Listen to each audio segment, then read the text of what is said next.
Well, today we bring you a key part of the story of how the worldwide campaign to use economic pressure helped bring about the fall of the apartheid regime, even as powerful countries like the United States continue to support it.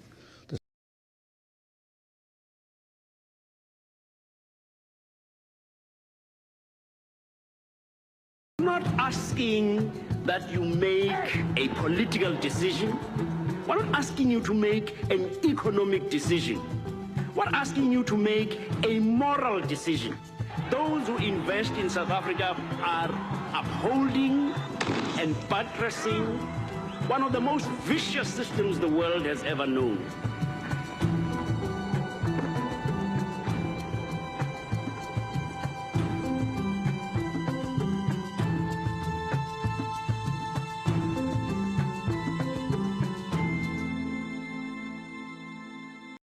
Yo, what's happening, guys? It's your boy Uncle P with another episode of Uncle P's podcast. I'm gonna take my time with this episode, and I hope that you guys understand why.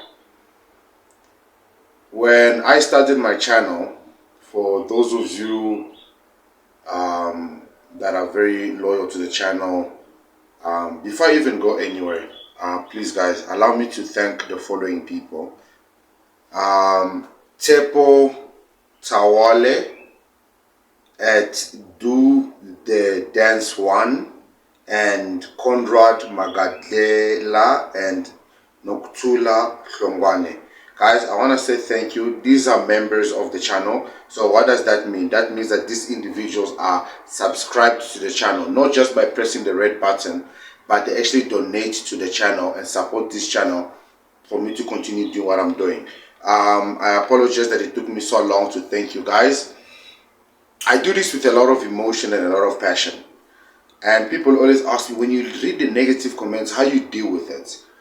You know how I deal with it? I deal with it with truth. I am okay with threats, with the possibility that someday I may be unalived for being a truthful speaker, because I know the reason and the purpose I'm doing it. Because the reality is, what use is it for me to be alive today and live this life, enjoy, and then my children do not even have a future? When I spoke about Nigerians, a lot of people came here and said that I speak foul about other African countries. They reminded me of my own country, and they told me to go back home, and a lot of insults were said. When now today I'm speaking about Chidima, I'm sorry, Chidima is in my head, and I'll tell you guys why in another episode. Now today I'm speaking about the Afrikaners. I'm being called a racist. White people are here calling racist. Oh, guys, listen, remember, my baby mom is white. Okay, so my kids go to school with these white people. I'm surrounded by white people. I live in a white neighborhood. But you see, the truth is the truth. And those that know the truth accept the truth. And you cannot deny the truth for what it is. But it seems like a lot of people are forgetting the truth. You know, what hurts the most is that the racists of today relied on our mothers and found comfort because they raised them. They gave them love because their mothers were too busy having affairs. Their fathers were too busy colonizing and abusing black men. Even though we could not sit on certain benches that were comfortable, our mothers, our sisters, our aunties carried their children where they felt comfort in the thickness of an African woman. Drinkers, this is how you understood love.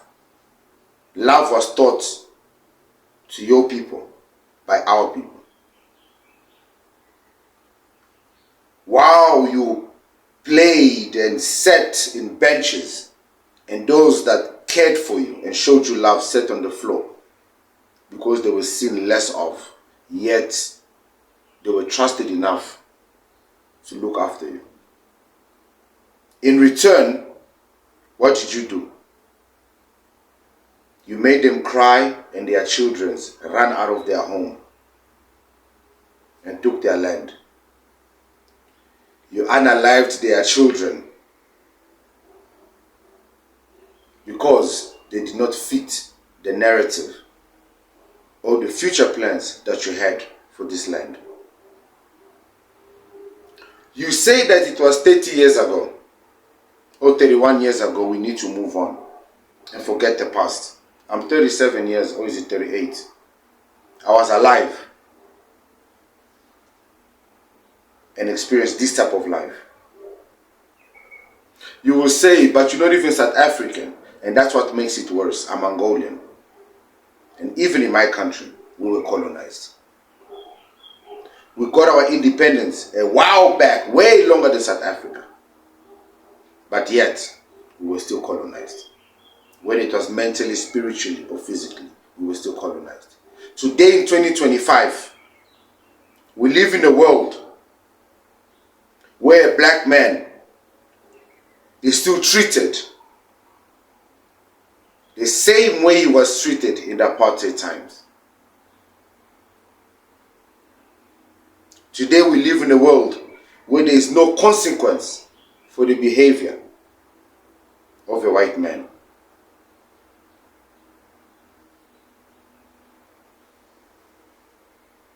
Today we live in a world where the white man's privilege that got him to where he is today must continue because equality is a threat to their life.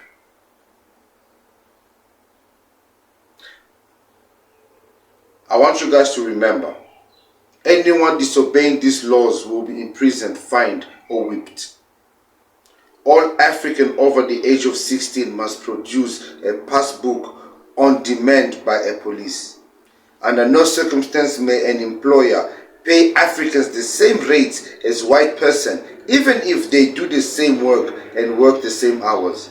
No African may strike for any reason whatsoever.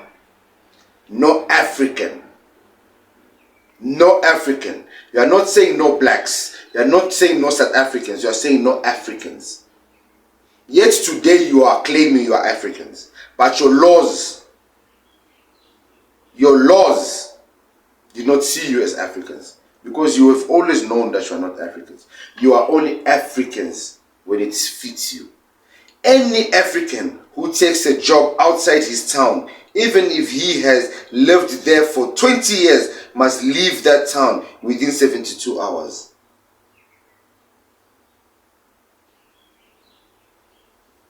Unless they have obtained a special permit to do so. A white person and a non-white person may not under any circumstance drink a cup of tea together in a cafe.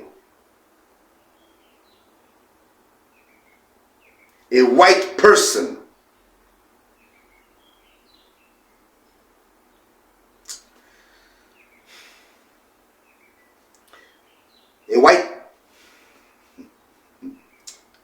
Father God.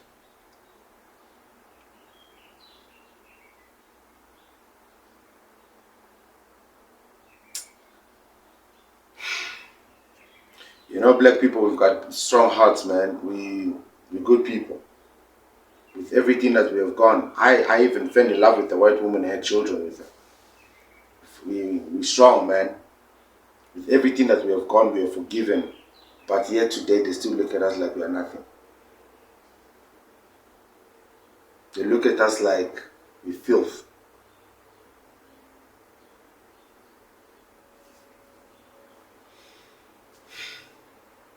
A white person and a non-white person may not under any circumstance drink a cup of tea together in a cafe.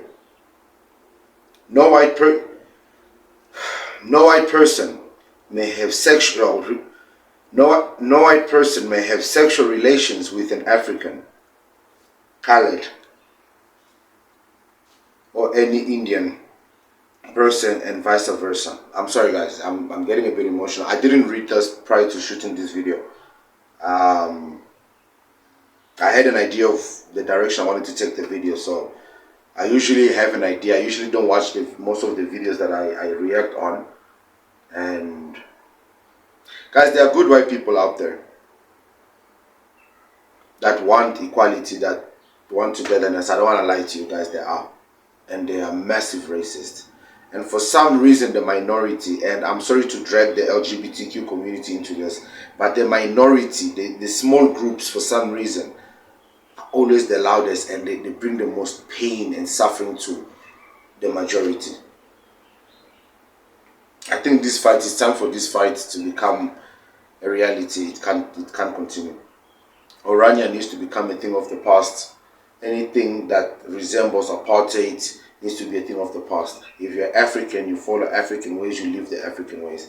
I'm going to leave this post up for you guys to read the rest of it. So while I'm talking, it was up there. I'm not going to read the rest of it. It's making me quite emotional.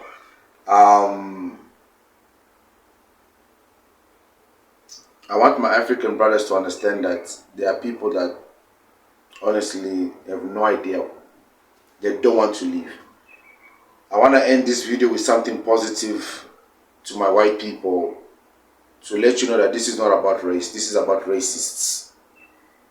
Racists that decided to vocalize their voice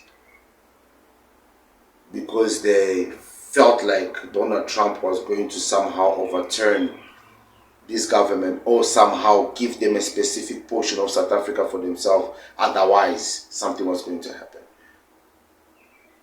I know there are good white people out there.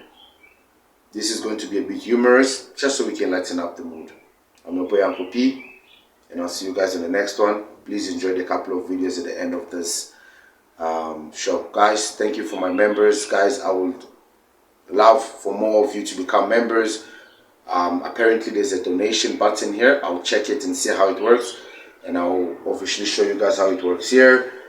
Please like, subscribe, share with your friends and family, and my good white Africans, let's share the message out there so people know that, you see, the problem becomes is the good people are usually too silent. The bad people speak so loud. Like when I talk about Nigeria, go to the Chidima video.